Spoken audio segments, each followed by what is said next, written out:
The sound of ice cracking beneath her feet was the last thing Daisy Nolan heard before the frozen surface of the mountain lake gave way. And she plunged into water so cold, it felt like 1,000 knives stabbing into her flesh. One moment, she had been crossing what she thought was solid ice. The next, she was under, the current pulling her away from the hole she had fallen through, her heavy woolen coat and skirts dragging her down into the darkness. It was February 1878, and Daisy had been living in Rico, Colorado for only 3 weeks. She had come west from Philadelphia after her father's death, seeking a fresh start in the teaching position that had been advertised in the territorial newspaper. The mining town nestled in the San Juan Mountains had seemed like an adventure, a chance to prove herself capable and independent at 22 years old.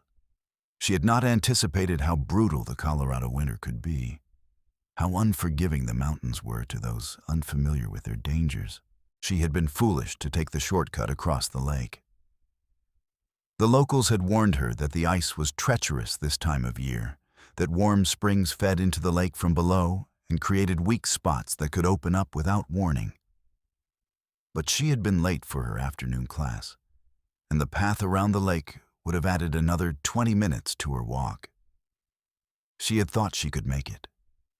She had been wrong. The water was so cold it paralyzed her lungs. She tried to scream, but only managed to swallow more of the icy water. Her limbs felt heavy and useless, her wet clothes pulling her deeper. She could see the light from the hole above her, growing dimmer as the current carried her further away.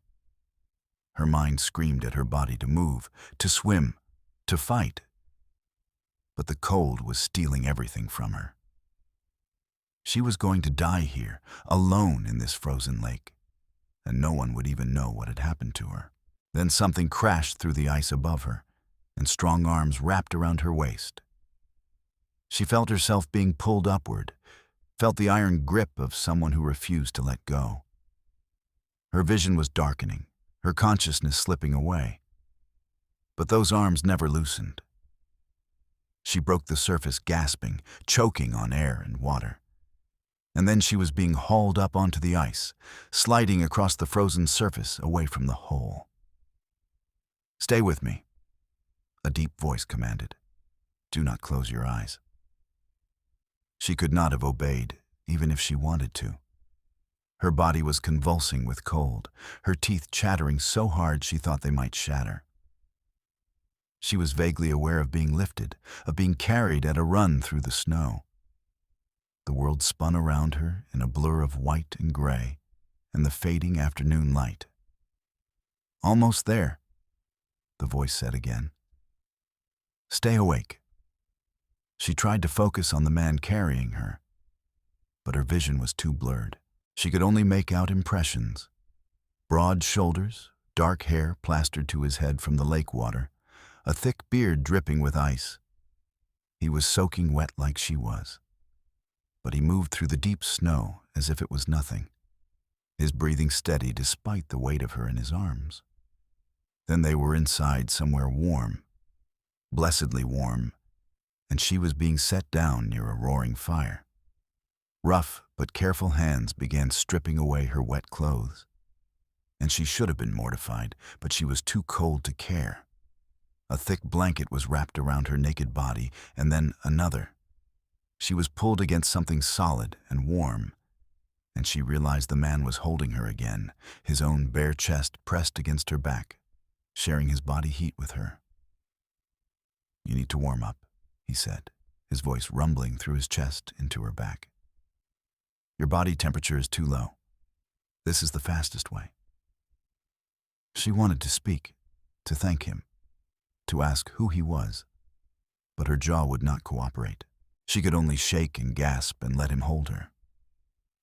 His arms were wrapped around her over the blankets, keeping her secure against him, and she could feel the solid strength of his body, the heat radiating from his skin.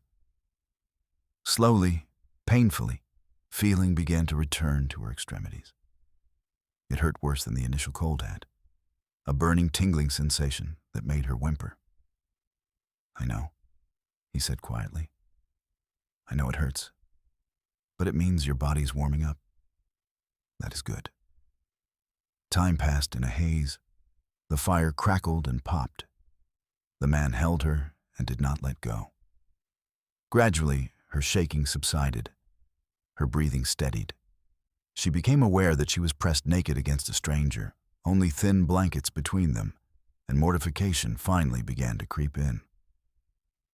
I need to check your fingers and toes, the man said, as if sensing her growing awareness. Frostbite can set in quickly. He shifted, keeping one blanket wrapped firmly around her while he examined her hands. His own hands were large and calloused, the hands of someone who worked with them daily. He pressed gently on each of her fingertips, watching her face for reactions. Can you feel this? He asked. Yes, she managed to whisper, her voice hoarse. He nodded, moving on to her other hand. Good. All your fingers are pink. That is good. He moved to her feet next, carefully examining each toe. These two. You are lucky. Another few minutes in that water and you would have lost fingers or toes? Or your life. She watched him as he worked, finally able to focus on his face. He looked to be in his early 30s, with strong, rugged features that spoke of years spent outdoors in harsh conditions. His hair was dark brown and hung past his shoulders, currently dripping water onto the wooden floor. His beard was full and well kept, but it was his eyes that caught her attention. A striking pale blue, like ice, but somehow warm as they examined her with careful concern. His body was impossible not to notice, even wet and focused on helping her.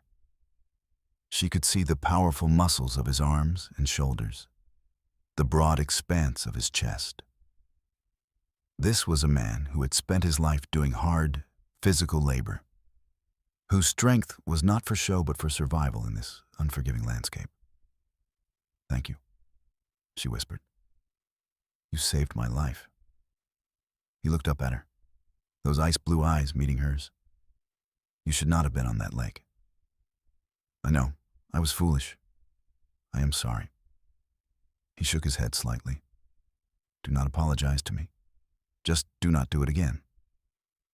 He stood, and she realized he was wearing only his trousers, also soaking wet. I need to get into dry clothes. You should stay by the fire. I will make you something hot to drink. She watched as he moved to a trunk in the corner of the small cabin and pulled out dry clothes. He stripped off his wet trousers unself-consciously, and she quickly averted her eyes, feeling heat rise to her cheeks that had nothing to do with the fire. When she dared look again, he was dressed in dry wool pants and was pulling a thick flannel shirt over his head. The cabin was small but well built. A single room with a large stone fireplace, a bed in one corner, a table and 2 chairs, and shelves lined with supplies. Furs hung on the walls, and she could see traps and hunting equipment neatly organized near the door. This was the home of a man who lived alone and lived off the land. I am Daisy Nolan, she said as he moved to the fire and began heating water in a pot. The new schoolteacher Enrico. I know who you are, he said without turning around. I am Dorian Oakes. People call me the Mountain Man when they speak of me at all. You live up here alone. Yes. You were at the lake when I fell through? I was checking my trap lines. I saw you start across the ice. I tried to shout a warning, but you were too far away. Then I saw you go under. He poured hot water over what looked like dried herbs in a tin cup. I did not hesitate. I just ran. You jumped into the water after me. Yes. You could have died. He turned then, handing her the cup of herbal tea. So could you. Drink this. It will help warm you from the inside. She took the cup with both hands, still wrapped in her blankets, and sipped carefully. The tea was bitter, but warming, spreading heat through her chest and stomach. Why did you risk your life for me? He was quiet for a moment, his blue eyes studying her face. Because I could not stand by and watch you drown. What kind of man would that make me? A smart one, some might say. A living one, certainly. I would rather be a good man than a smart one. He moved to the window, looking out at the darkening sky. It will be dark soon. You cannot go back to town tonight. The trail is too dangerous in the dark, especially in your condition. You will stay here. I will sleep on the floor. I cannot impose on you like that. You are not imposing. You are recovering from nearly dying. There is a difference. He turned back to her, his expression firm. Tomorrow morning, when the sun is up and you are fully recovered, I will escort you back to town. For tonight, you rest. She wanted to argue, but exhaustion was pulling at her like a physical weight. The warmth of the fire and the tea, combined with the ordeal she had been through, was making her eyelids heavy. Thank you, Mr. Oakes. Dorian, he corrected. If a man has held you naked to keep you from freezing to death, you can call him by his given name. Despite everything, she felt a smile tug at her lips. Dorian, then, and you should call me Daisy. He nodded once, a gesture that seemed to seal some kind of agreement between them. Are you hungry, Daisy? She considered. Yes, actually, I am starving. Good. That is a good sign. He moved to his shelves and began pulling down supplies. I will make us something to eat. She watched as he prepared a meal with efficient, practiced movements. He sliced venison and set it to cook in a cast-iron pan over the fire, then added wild onions and some kind of root vegetable she did not recognize. The smell that filled the cabin was heavenly, and her stomach growled loudly enough that he glanced at her with something that might have been amusement. When did you last eat? He asked. Breakfast. I was supposed to have lunch, but I was preparing for the afternoon lessons and forgot. He shook his head. You need to take better care of yourself. This country does not forgive carelessness. I am learning that. He served the food on tin plates, handing her one along with a fork. She had to hold the blankets around herself with one hand while she ate with the other. But she managed. The food was simple but delicious, seasoned with herbs that gave it a complex, earthy flavor. This is wonderful, she said between bites. It is mountain fare. Nothing fancy. It is the best meal I have had since arriving in Colorado. They ate in comfortable silence, the fire crackling between them. Daisy found herself studying him when she thought he was not looking. There was something about Dorian Oakes that fascinated her beyond his obvious physical strength and the fact that he had saved her life. He moved with a quiet confidence, a man completely at ease in his environment. There was no wasted motion, no unnecessary chatter. He seemed to exist in perfect harmony with the wilderness around him. How long have you lived up here? She asked when they had finished eating. 8 years. I came west after the war. The war, she repeated. The Civil War had ended 13 years ago, but its shadow still touched everything. Which side did you fight for? The Union. I was at Gettysburg, among other places. His voice was flat, emotionless, but she could hear the weight of memory behind the words. When it was over, I could not go back to city life. I needed space, quiet, mountains that did not care about man's politics or violence. So you came here. I went to the Rockies first, then worked my way south. Found this valley and decided to stay. I trap, hunt, trade furs in town a few times a year. It is a simple life, but it is mine. Do you not get lonely? He looked at her, really looked at her, and she felt pinned by the intensity of his gaze. Sometimes.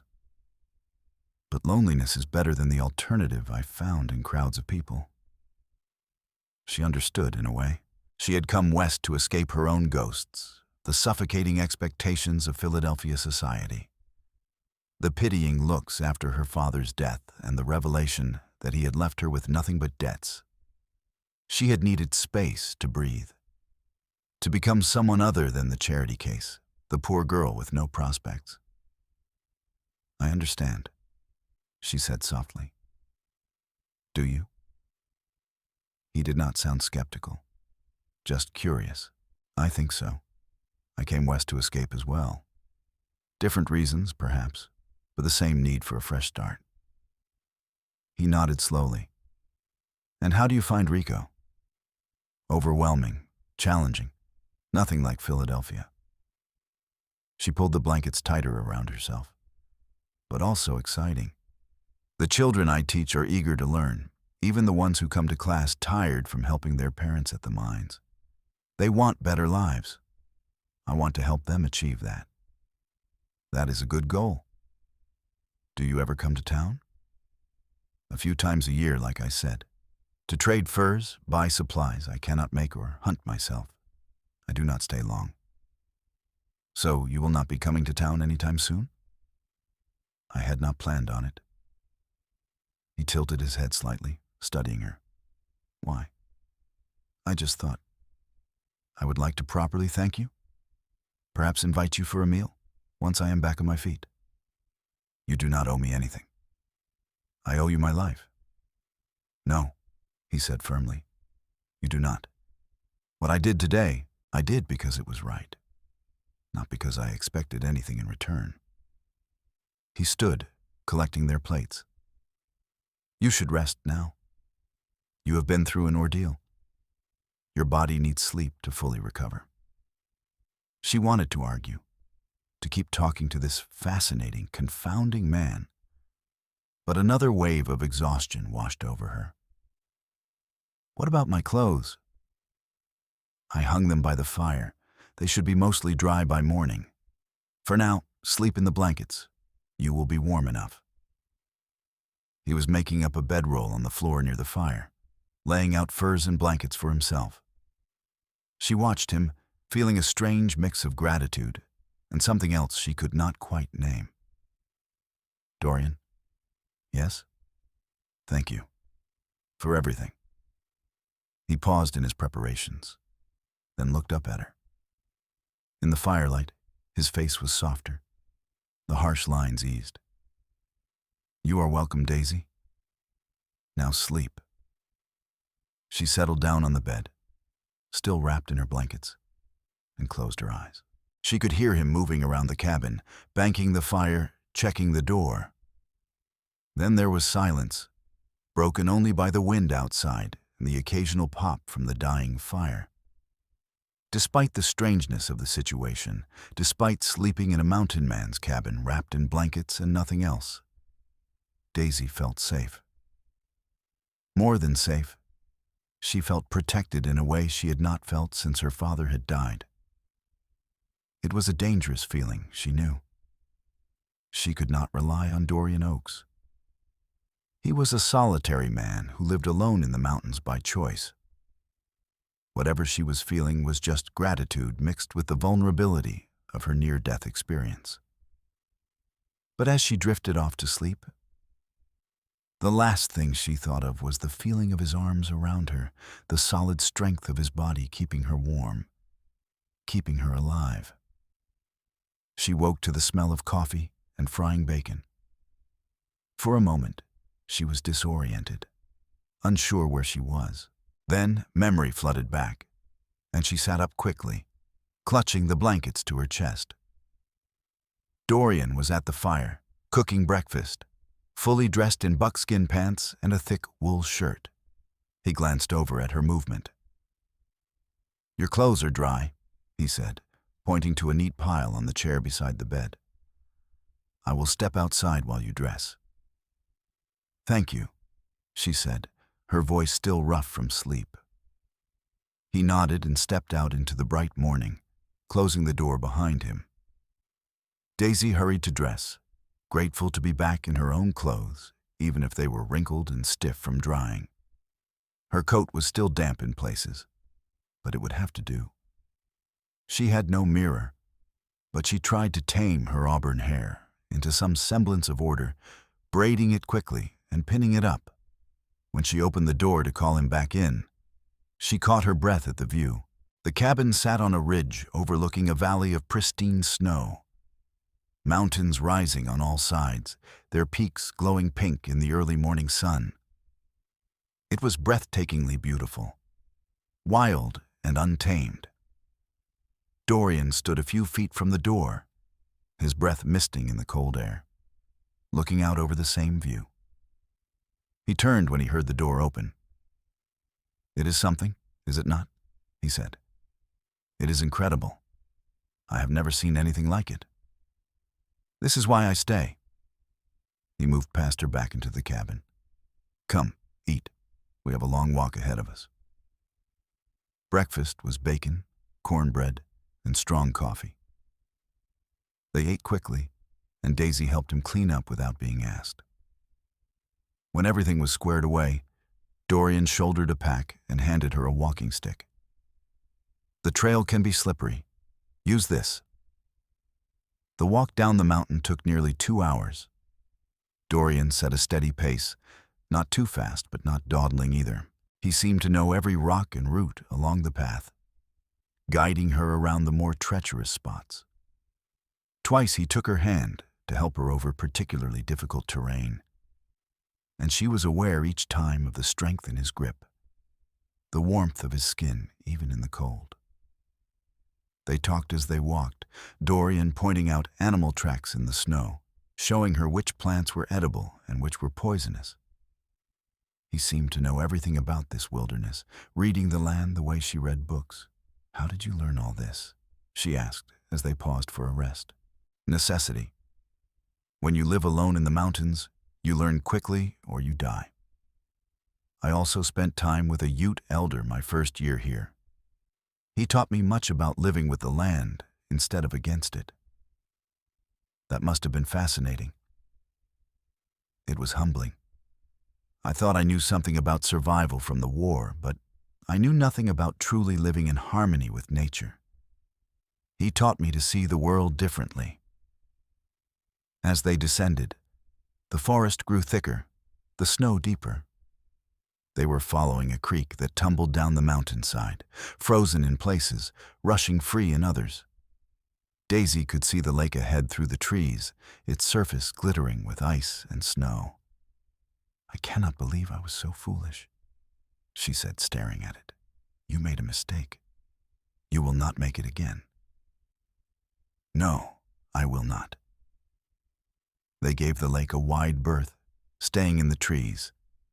As they came around a bend, Daisy could see the buildings of Rico below them, smoke rising from dozens of chimneys.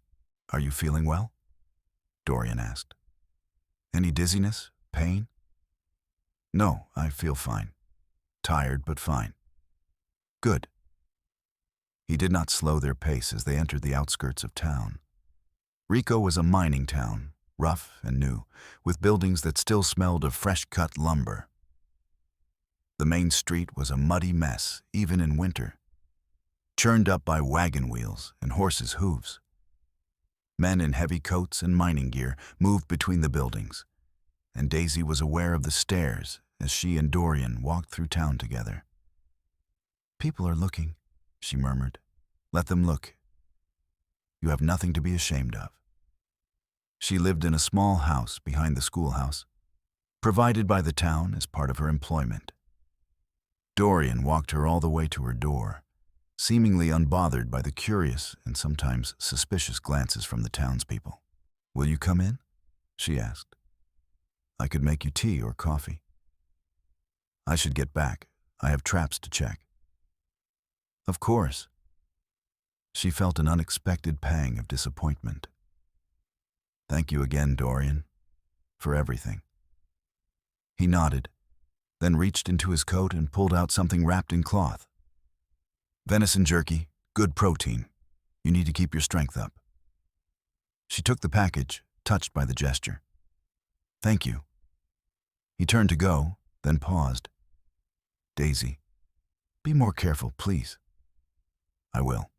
I promise. She watched him walk away, his long stride carrying him quickly back toward the edge of town and the mountains beyond. She felt the loss of his presence like a physical thing, which was absurd. She had known him for less than 24 hours. The door of the neighboring house opened, and Mrs. Martha Brennan, the minister's wife, hurried over.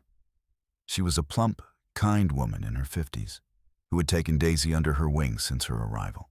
Miss Nolan, thank the Lord you are safe. When you did not return yesterday, we were beside ourselves with worry. Sheriff Thompson organized a search party, but it got dark before they could do much. Where on earth were you?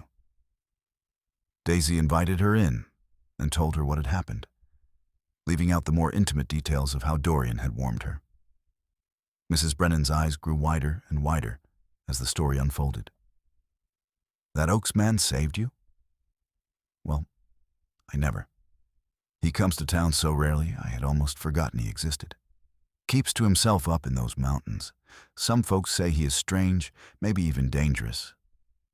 But I suppose he cannot be all bad if he risked his life to save yours.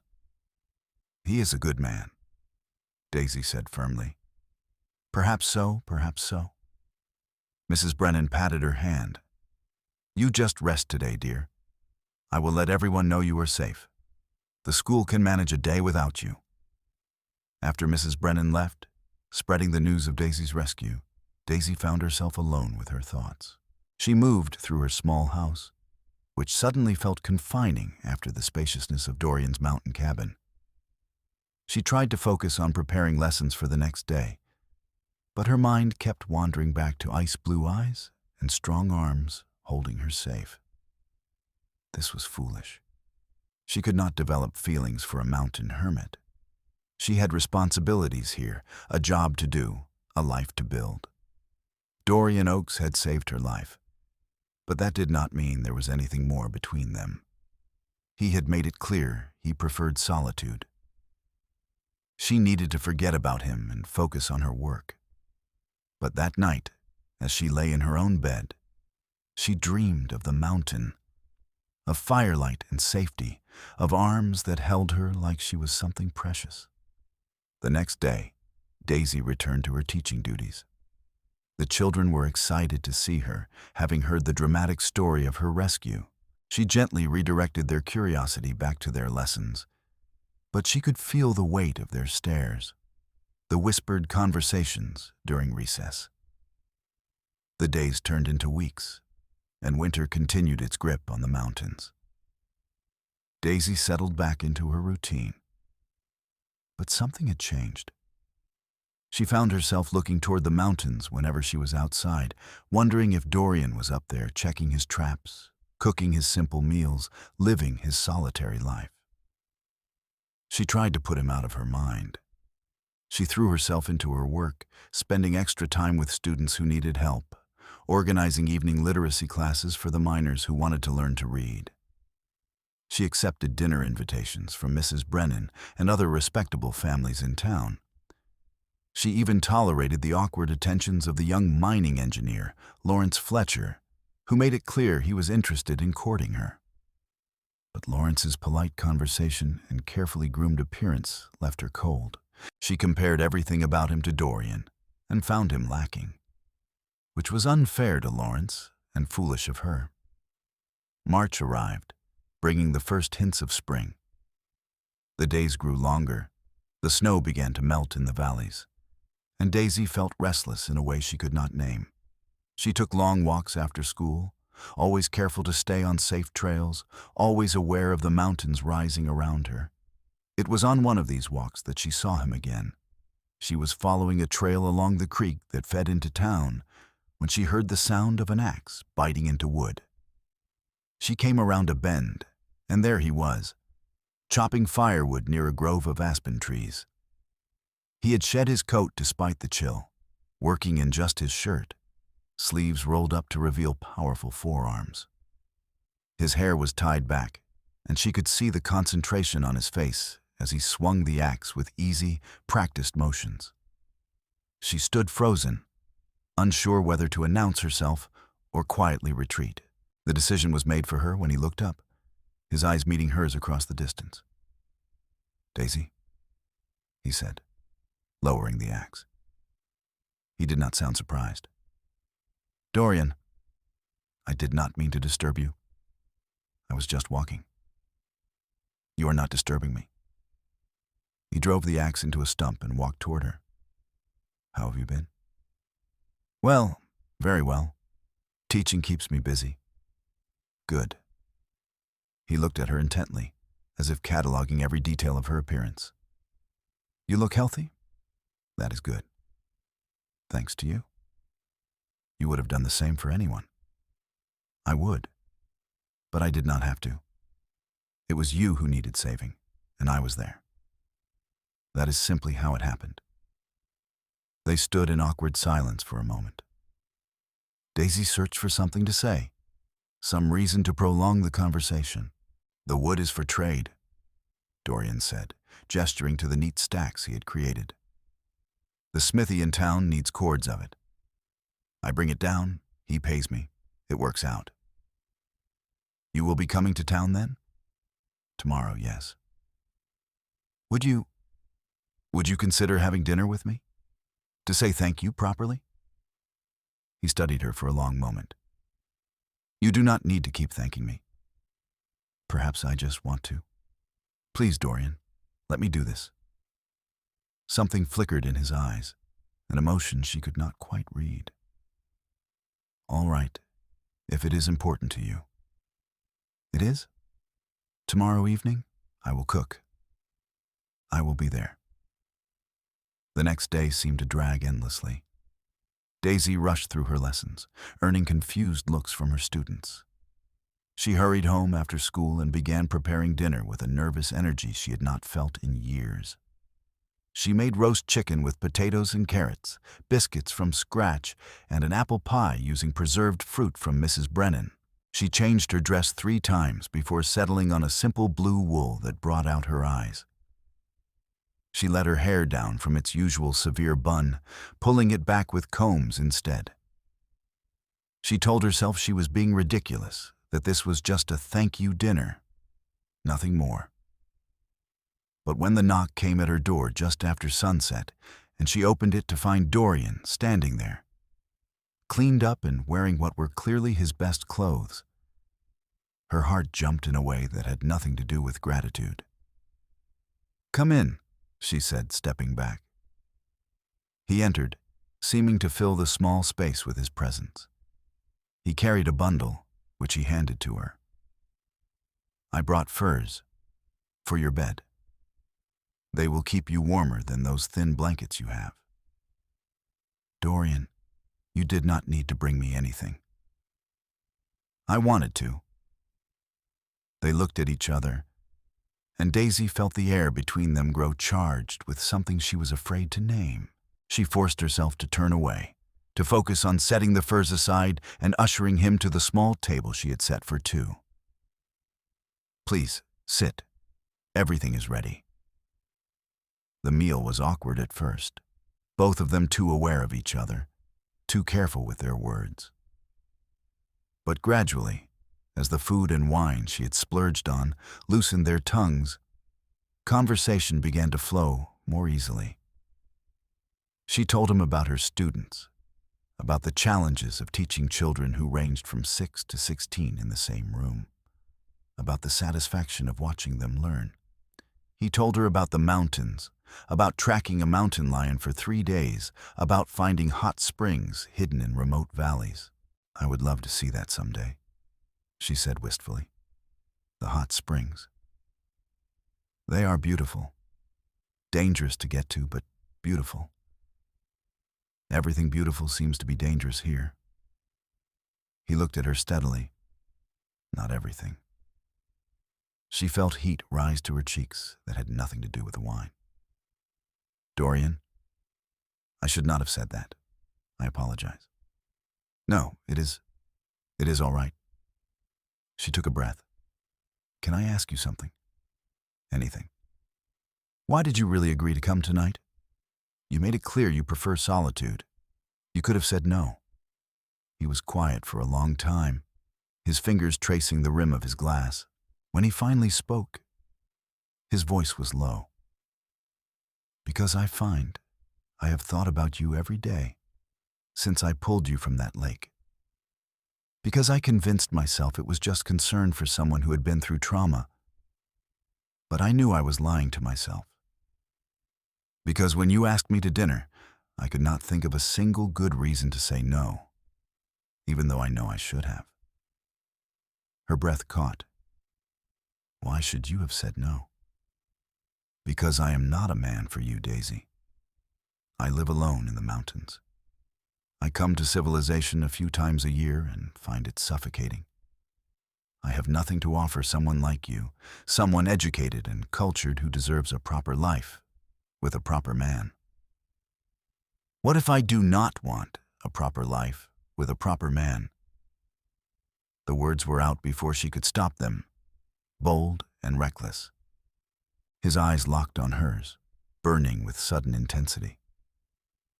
You do not know what you are saying. Do I not? She leaned forward. I came here to escape propriety, Dorian. I came here to find something real, something meaningful. I have been courted by miners and shopkeepers and the mining engineer who is so proper he makes my teeth ache. None of them make me feel what I feel when I look at you. And what do you feel? Alive, she whispered. Truly alive, for the first time in years. He stood abruptly, his chair scraping against the floor. For a moment she thought he was going to leave, going to walk out, and she would never see him again. But instead, he came around the table and pulled her to her feet, his hands on her arms, his face inches from hers. I am not a gentleman, Daisy. I am not civilized. I am not what you are used to. I do not want what I am used to. I want you. He made a sound low in his throat, something between a groan and a growl, and then his mouth was on hers, claiming her with a fierce hunger that stole her breath. She kissed him back with equal fervor, her hands tangling in his long hair, pulling him closer. He tasted like wine and wilderness, and she wanted to drown in him. His arms wrapped around her, lifting her against him, and she felt the raw strength of his body, the barely controlled power. One of his hands came up to cradle the back of her head, the other pressing her hips against his. She could feel his heart pounding, matching the frantic rhythm of her own. When they finally broke apart, both breathing hard, he rested his forehead against hers. This is madness, he said roughly. I do not care. Daisy, I cannot give you a normal life. I cannot be the husband who comes home every evening, who attends church socials and town meetings. That is not who I am. I am not asking you to be someone you are not. I am asking you to let me into your life as it is. He pulled back, searching her face. You do not know what you are asking. Then show me. Take me to the mountains. Let me see your world. If I cannot handle it, if it is not what I want, then we will know. But give us a chance, Dorian. Please. He stared at her for a long moment. She could see the war raging behind his eyes. Then, slowly, he nodded. This weekend, Saturday morning, I will take you up the mountain, show you my life. But Daisy, if you decide it is not for you, that will be the end of it. I will not torture either of us with something that cannot work. Agreed. He kissed her again, softer this time, tender in a way that made her heart ache. Then he stepped back, putting distance between them. I should go, before I do something we are not ready for. I will see you Saturday. Saturday. He moved to the door, then paused. Daisy, wear your warmest clothes and sturdy boots. It will be a hard climb. After he left, Daisy stood in her small kitchen, her lips still tingling from his kisses, her heart racing. She had no idea what she had just committed herself to, but she knew with absolute certainty that she had to see this through. Whatever happened, wherever this led, she had to know. Saturday morning dawned clear and cold. Daisy dressed in her warmest woolen dress and coat, her sturdy boots, and a thick shawl. She packed a small bag with an extra pair of stockings and her most practical chemise and drawers, telling herself it was just in case, refusing to think too hard about what "in case" might mean. Dorian was waiting at the edge of town just as the sun was rising. He had a pack on his back and wore his buckskin clothes that seemed to make him part of the landscape itself. "Ready?" he asked. "Ready." The climb was harder than she expected. The trail was steep and slippery with melting snow and mud. But Dorian was patient, adjusting his pace to match hers, taking her hand whenever the path grew treacherous. They stopped frequently to rest, and he pointed out signs of wildlife, teaching her to read the land the way he did. By the time they reached his cabin, it was early afternoon. Daisy was exhausted but exhilarated, her legs aching but her spirits soaring. The view from his ridge was even more spectacular than she remembered, the mountains stretching endlessly in every direction. "This is your world," she said, turning in a slow circle. "I can see why you never want to leave it. Come inside. You need to rest." The cabin was exactly as she remembered, clean and spare and functional. He started a fire while she sank gratefully into one of the chairs, pulling off her boots to massage her sore feet. "The climb gets easier with practice," he said, watching her. "Your body adapts." "How often do you make this trip?" "Daily, usually, to check traps, hunt, gather what I need. Sometimes I'm gone for days at a time, ranging further into the mountains." "It must be incredible, to have such freedom." "It is, but it is also isolating. There are times, especially in deep winter, when I do not see another human being for weeks. Some men could not handle that. It can make you strange, being so alone." "Do you think you are strange?" He smiled slightly. "I think I am different than I was when I first came here. More comfortable with silence, less comfortable with crowds. But strange, perhaps. I am not the best judge of myself." She stood and moved to him, taking his hands in hers. "I do not think you are strange. I think you are remarkable." He pulled her closer, his arms sliding around her waist. "These few days with you, Daisy, just you and me. I need to know if this is real, if what we feel can survive when we are not in some crisis or caught up in the moment. I understand, and I need to know if I can truly live with this. With the isolation, the hardship.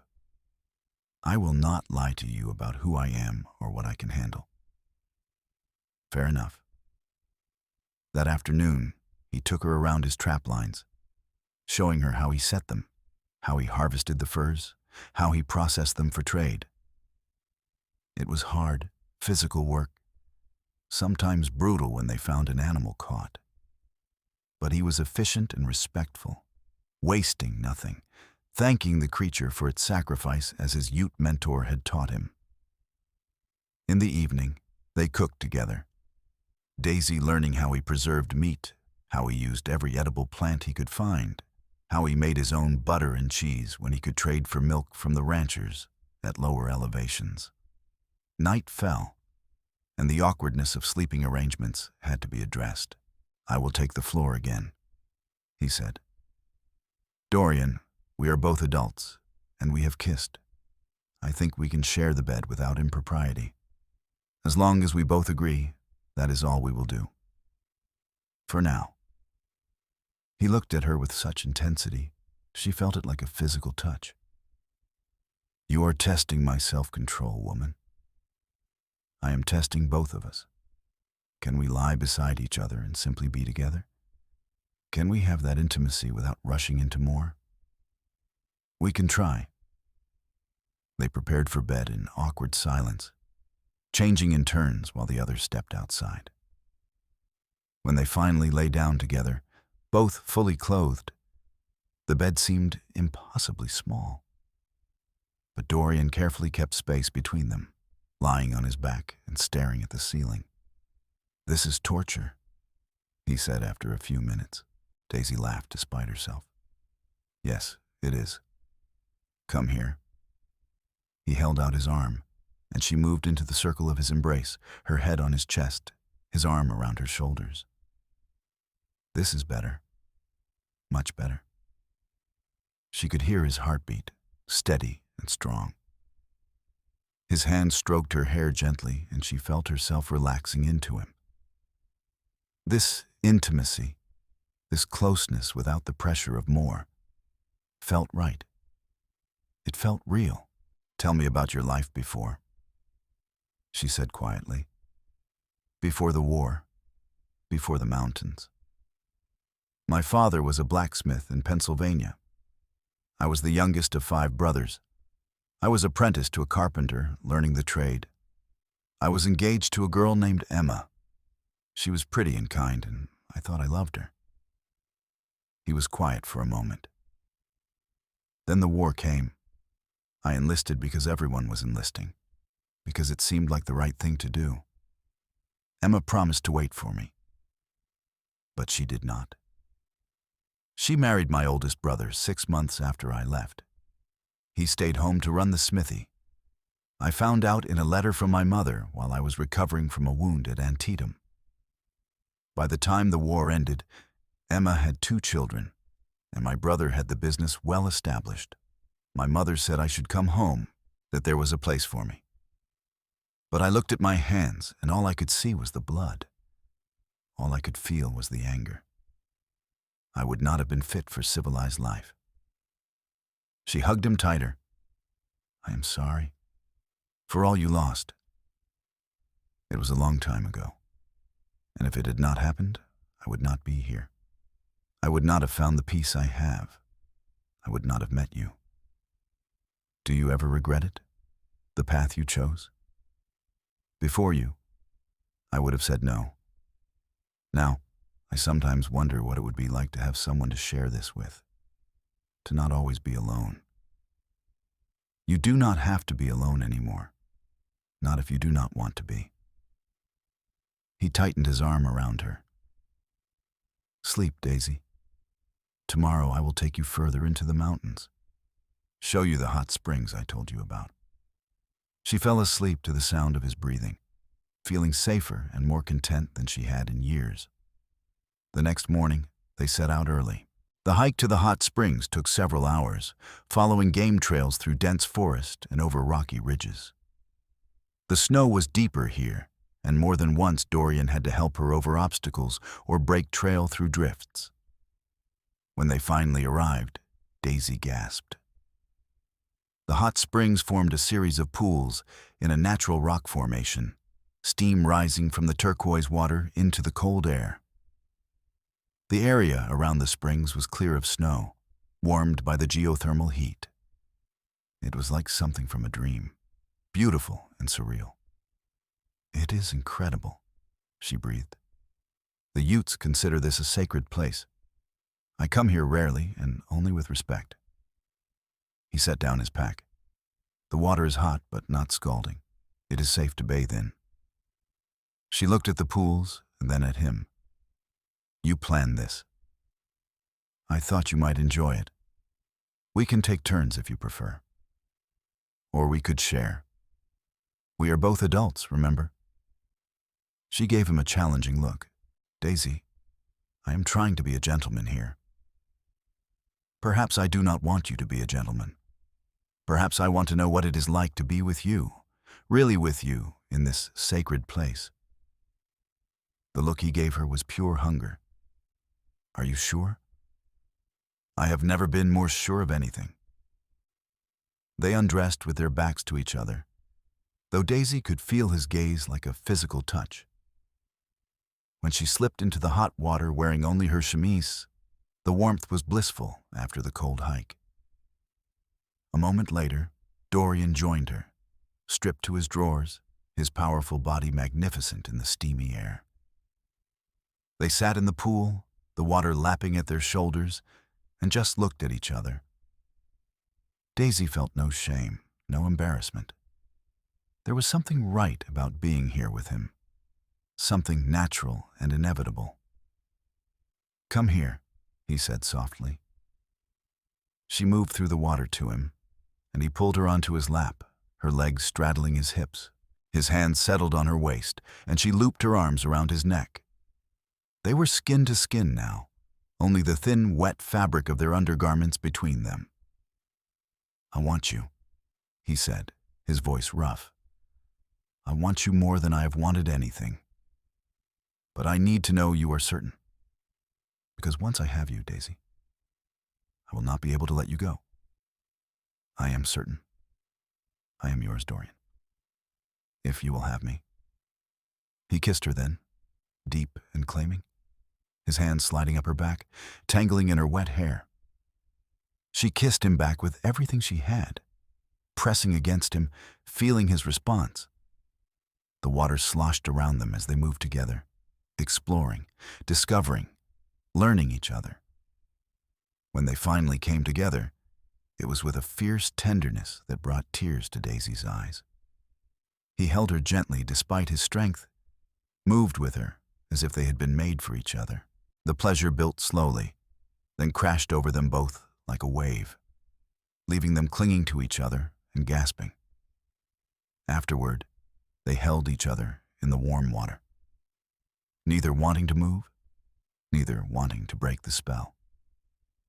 "I love you," Daisy whispered against his neck. "I know it is fast. I know it is crazy. But I love you." He pulled back to look at her, his ice blue eyes blazing with emotion. "I love you too. From the moment I pulled you from that lake, you have been in my heart. I fought it, told myself it was impossible, but I cannot fight it anymore. I love you, Daisy Nolan." They stayed at the hot springs until the sun began to sink toward the horizon, talking and touching and planning a future that seemed impossible, but also inevitable. They would have to figure out the practical details, how to blend her life and his, how to make it work. But sitting there in that sacred place, wrapped in each other's arms, they both believed they could do it. The hike back to the cabin took longer than the hike out, both of them tired from the day and reluctant to return to reality. But as they crested the ridge and the cabin came into view, Dorian stopped suddenly, his body going tense. "What is it?" Daisy asked. "Smoke. Too much smoke." He broke into a run, and Daisy followed as fast as she could. As they got closer, she could see what had alarmed him. Black smoke was pouring from the cabin windows, and flames were licking at the roof. "No!" Dorian ran to the door and kicked it open, but a wall of heat and smoke drove him back. He ran around to the side, looking for a way in, but the fire had spread too quickly. Within minutes, they could only stand and watch as everything he owned burned. "How did this happen?" Daisy asked, her hand on his arm. "I do not know. I banked the fire this morning. It should have been safe." His jaw was clenched, his whole body rigid with tension. "It does not matter. It is gone. I am so sorry. At least we were not inside. That is what matters." He turned to her, his eyes reflecting the flames.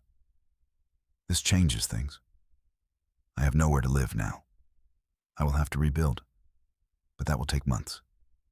I do not have shelter, and winter is not quite over yet. Then you will come to town. Stay with me. I cannot impose on you like that. It is not an imposition. I want you there. We can figure out the rest together." He looked at her for a long moment, then nodded slowly. "All right. but only until I can rebuild. I will not be a burden to you. You could never be a burden. They watched the cabin burn down to its foundation, taking with it Dorian's furs, his supplies, his entire life as he had known it. When the last flames finally died and only smoking rubble remained, he took one last look and turned away. Come, we should get down the mountain before it gets too dark. The descent in the darkness was treacherous, but they made it safely, arriving in Rico well after midnight. Daisy's small house was cold, but she quickly got the stove going while Dorian sat at the table, staring at nothing. You should rest, she said gently, touching his shoulder.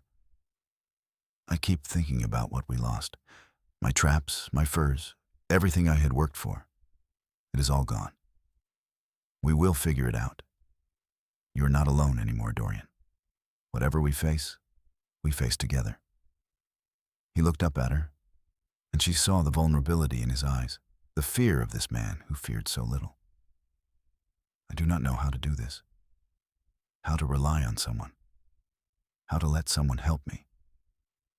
You learn, the same way you learn to survive in the mountains.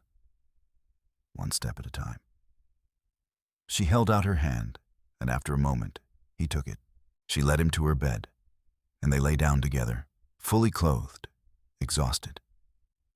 He held her tight, and she felt the tremors running through his powerful frame, the shock of losing everything finally hitting him. I have you, she whispered. You have me. Everything else we can rebuild. The next few weeks were an adjustment for both of them. Dorian was not used to living in a house, to being surrounded by people, to the noise and bustle of even a small town. He prowled the small space like a caged animal at first, clearly struggling with the confinement. But gradually, he adapted. He began helping around town, his carpentry skills from before the war returning. He helped repair buildings, build furniture, and soon had more work than he could handle. The townspeople, initially suspicious of the mountain man in their midst, began to respect him for his skill and quiet competence. Daisy continued her teaching. Though she was aware of the gossip about her and Dorian living under the same roof. Mrs. Brennan came by to gently suggest that perhaps it was not entirely proper, but Daisy stood her ground. We will be married soon, she told the older woman. We are only waiting to make it official until Dorian has enough money saved to rebuild his cabin and provide for me properly. Mrs. Brennan's eyes had widened. You are going to live up in the mountains with him? I am going to live wherever he is. We will figure out the details together. Word spread quickly, and suddenly Daisy found herself the subject of intense curiosity. The school teacher who was going to marry the mountain man and leave civilization behind. Some people thought she was crazy. Others found it romantic. Daisy did not care what any of them thought. In late April, Dorian came home from a job with a strange expression on his face. What is wrong? Daisy asked. Nothing is wrong. I need to show you something. He took her hand and led her outside, down the main street to the edge of town where new construction was happening. He stopped in front of a partially built house, larger than Daisy's current place, with a good foundation and sturdy framing already in place. Whose house is this? She asked. Ours, if you want it. She stared at him. What? The owner who commissioned it had to leave town. Business failure. The builder offered me the contract to finish it, and I could take it as my own in exchange for completing several other projects. I know we talked about rebuilding the cabin, but Daisy, I have been thinking. You are a teacher. The children need you.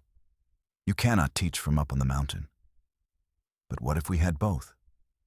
A house here in town where you could teach, where we could spend the winters, and a cabin in the mountains where we could go in the summers, where I could trap and hunt. the best of both worlds. You would do that? Give up your solitude? I would do that for you. For us. He took both her hands. I was wrong to think I had to choose between the mountains and you. We can have both. We can build a life that includes both our worlds. She threw her arms around his neck, tears streaming down her face. Yes. Yes, I want this. I want our house and our life and everything we can build together. He kissed her there in the muddy street, not caring who saw, not caring about anything but the woman in his arms. They were married in May, in a simple ceremony at the church with half the town in attendance. Daisy wore a dress that Mrs. Brennan helped her sew, white lace over blue silk. Dorian wore a new suit that looked uncomfortable on his large frame, though Daisy thought he had never looked more handsome. When the minister asked if he would take Daisy as his wife, Dorian's voice was clear and strong. I will. And when Daisy was asked the same, she looked into those ice-blue eyes and said, I will, with all the certainty in her heart. The kiss they shared sealed a promise that went deeper than words, a commitment to build something real and lasting together. Their house was finished by late June, a sturdy 2-story with a kitchen, parlor, 2 bedrooms, and even a small study where Daisy could prepare her lessons. Dorian had built much of the furniture himself, including a bed large enough for his frame, and Daisy had sewn curtains and made the house a home. But true to their plan, in July, they packed supplies and made the journey up to the site of Dorian's old cabin. The rubble had been cleared away, and together they began building a new cabin, larger than the first, with a proper bedroom and a loft for storage. Daisy learned to swing a hammer, to notch logs, to think like a builder. Her hands developed calluses, her arms grew stronger, and she loved every minute of it, working side by side with her husband, creating something with their own hands. In the evenings, they would sit by their fire and plan their future. In the mornings, they would wake wrapped in each other's arms and make love as the sun rose over the mountains. It was hard work and simple living, but Daisy had never been happier. By the time September arrived and they needed to return to town for the school year, the cabin was finished. They stood in front of it, admiring their work. Next summer, we come back, Dorian said, his arm around her shoulders. Next summer, she agreed. That fall and winter, Daisy taught while Dorian took carpentry jobs and trapped the closer mountains when he could. They hosted dinners for friends, attended church on Sundays, became part of the fabric of the town. But they also kept their own private world, their evenings by the fire, their adventures on weekends hiking the trails Dorian knew so well. In March, Daisy realized she was pregnant. She told Dorian one evening over dinner, watching his face carefully for his reaction. For a moment, he just stared at her. Then a slow smile spread across his face, transforming him. A baby. Our baby. Are you happy? He came around the table and pulled her into his arms. Happy does not begin to cover it. Terrified, thrilled, amazed, but mostly just so full of love, I think my chest might burst. We are going to be parents. We are going to be parents. He kissed her tenderly. You have given me everything, Daisy. A home, a purpose, and now a family. I do not know how I got so lucky. We got lucky. Both of us. Their son was born in November 1879. A healthy, loud baby with his father's ice-blue eyes and his mother's auburn hair. They named him Samuel, after Dorian's father. Watching Dorian hold their son for the first time, this powerful man cradling the tiny infant with such gentleness, Daisy felt her heart overflow. This was what she had crossed a continent to find. Not just love, but a true partnership. A real life built on shared values and mutual respect. The years that followed were full and rich. Samuel grew strong and adventurous, spending winters in town learning his letters from his mother, and summers in the mountains learning the ways of the wilderness from his father. 2 years after Samuel came a daughter, Rose, with her mother's quick mind and her father's stubborn determination. And 2 years after that, another son, Thomas, who seemed to be the perfect blend of both parents. The rhythm of their lives became comfortable and familiar. Winters in town, Daisy teaching and Dorian building. Summers in the mountains, all of them together, living simply and freely. The children thrived in both environments, equally at home in the schoolhouse and on the mountain trails. Dorian mellowed with fatherhood, the hard edges of his solitary years softening. He became involved in town affairs, serving on the council, helping to build a new church and a larger schoolhouse. But he never lost his connection to the wilderness, never stopped needing those months in the mountains to reconnect with that wild part of himself. And Daisy, who had come west seeking a fresh start, found instead a whole new life. She remained the schoolteacher, respected and valued by the community. But she was also the mountain woman, capable of hiking long distances, identifying animal tracks, surviving in the wilderness. She became known for taking her older students on educational trips into the mountains, teaching them about the natural world and how to respect it. The story of how they met became legendary in Rico. The mountain man who dove into a frozen lake to save the schoolteacher. And how that moment of crisis forged a love that became the foundation of a family. Parents told it to their children, who told it to theirs. It became part of the town's history, a reminder that sometimes the most profound connections come from the most unexpected moments. On their 10th wedding anniversary, Dorian took Daisy back to the hot springs where they had first made love. The children stayed with Mrs. Brennan, now a beloved adopted grandmother to all three. They soaked in the warm water as steam rose around them, holding hands and remembering. "Do you ever regret it?"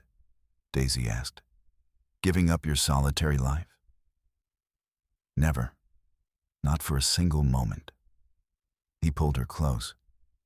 "You gave me something I did not even know I was missing. You gave me a reason to be part of the world again. You gave me adventure, purpose, a love I never thought I would find. We gave each other everything." They made love there in the sacred waters, their bodies fitting together as perfectly as they had that first time, but with the added depth and tenderness that comes from years of partnership.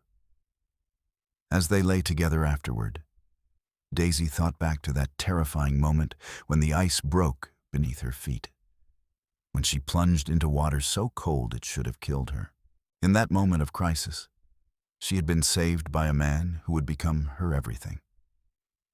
Sometimes she wondered what would have happened if she had not taken that foolish shortcut across the lake.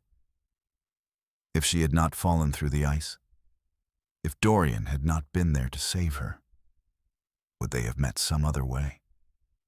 Would they have found each other eventually? She liked to think they would have. That some connections are inevitable, written in the stars or fate or whatever force guides human lives. But she was also grateful for the way it happened, for the dramatic beginning that set the tone for their whole relationship. Their love had been forged in ice and fire, in crisis and courage. It had been tested by loss and change and the constant challenge of blending two very different lives. But it had endured and grown stronger with each passing year. The children grew, as children do. Samuel became a skilled outdoorsman like his father, but with his mother's love of learning. He studied natural sciences and eventually became a forest ranger, protecting the mountains his father had taught him to love. Rose followed in her mother's footsteps, becoming a teacher herself. Though she specialized in educating miners' children across the Western Territories, Thomas took after his father's carpentry skills. becoming a master craftsman whose furniture was sought after throughout Colorado. Dorian and Daisy watched their children make their own paths with pride and contentment. They grew old together, their hair turning gray, their bodies moving slower, but their love never diminishing. In the summer of 1903, when Daisy was 67 and Dorian was 72, they made their annual trip to the mountain cabin. It was harder now, the climb taking twice as long as it once had, requiring frequent rests. But they were both stubborn, neither willing to give up this tradition that had sustained them for so many years. They spent a month there, moving slowly, enjoying simple pleasures. They sat on the porch and watched the sun set over the mountains. They walked the trails they had walked 100 times before. They made love slowly and tenderly, knowing how precious each moment was. One evening, as they sat by the fire, Daisy's head on Dorian's shoulder, she said, "Thank you for diving into that lake after me. Thank you for refusing to let me drown." He kissed the top of her head, his lips lingering in her gray hair. "Thank you for being worth diving after. Thank you for choosing this life, for choosing me. I would choose you again, in every lifetime, in every world. I would choose you. And I would dive into that lake again, 1,000 times, if it meant having you in my arms." They sat in comfortable silence, two people who had spent more than half their lives together, who knew each other as well as they knew themselves. Outside, the wind whispered through the pines. Inside, the fire crackled and popped. And in the space between, love endured. Years later, when their time finally came, it was said they went together, holding hands in their sleep in the mountain cabin they had built with their own hands. Their children found them there, peaceful and together even in death, and knew that this was exactly how they would have wanted it. Samuel, Rose, and Thomas buried them together on the mountain ridge overlooking the valley, where Dorian and Daisy could watch over the wilderness they had loved. A simple stone marker was placed there, carved with both their names and a single line: "Love forged in ice, enduring as stone." The cabin became a family retreat, passed down through generations, carefully maintained as a testament to the couple who had built it. The house in Rico was preserved as well, eventually becoming a museum celebrating the early days of the town and the remarkable people who had helped build it. The story of the mountain man and the schoolteacher continued to be told, growing richer with each retelling. It became more than just a story about two people who fell in love. It became a story about courage, about choosing connection over safety, about building a life that honors both partners' truths. On the anniversary of that day, in February 1878, when a young schoolteacher fell through the ice and a solitary mountain man dove in to save her, the people of Rico would gather at the lake. They would tell the story again, keeping it alive, honoring the memory of two people who had shown them all what love could be when it was brave enough and strong enough and true enough. Because that is what the best love stories do. They transcend the individuals involved and become lessons for everyone who hears them. They remind us that sometimes the worst moments of our lives can lead to the best things. That crisis can create connection. That being saved can be the beginning of saving each other in return. Daisy had gone under in seconds, the ice breaking beneath her feet, the cold water pulling her down into darkness. But strong arms had wrapped around her and refused to let go. Those arms had pulled her back to life, to light, to a future she could never have imagined. And in return, she had pulled Dorian back from his own kind of drowning, the isolation and loneliness that threatened to consume him. They had saved each other, not just in that frozen lake, but every day for the rest of their lives. That is what love is, in the end. Two people choosing each other again and again, through crisis and calm, through hardship and joy, through every season of a life lived together.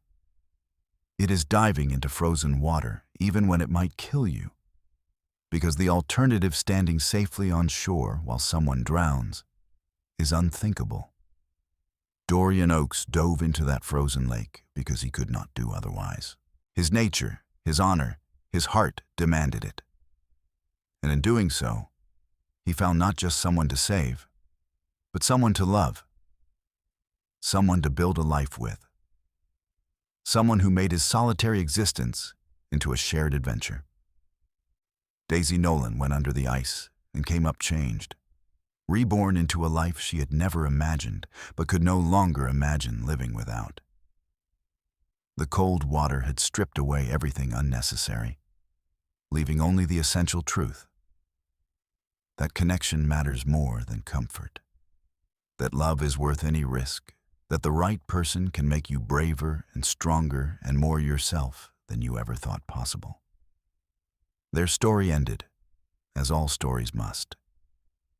But the love they built endured in their children and grandchildren, in the cabin on the mountain and the house in town, in the stories told and retold around fires and dinner tables. It endured in the lesson they taught everyone who knew them, that true love is an action verb, a choice made over and over, a dive into uncertain waters because the alternative is unacceptable. The ice had broken, and she had gone under in seconds. But he had gone after her. And in doing so, they had both found something neither had known they were looking for. They had found home, not in a place, but in each other. And that had made all the difference.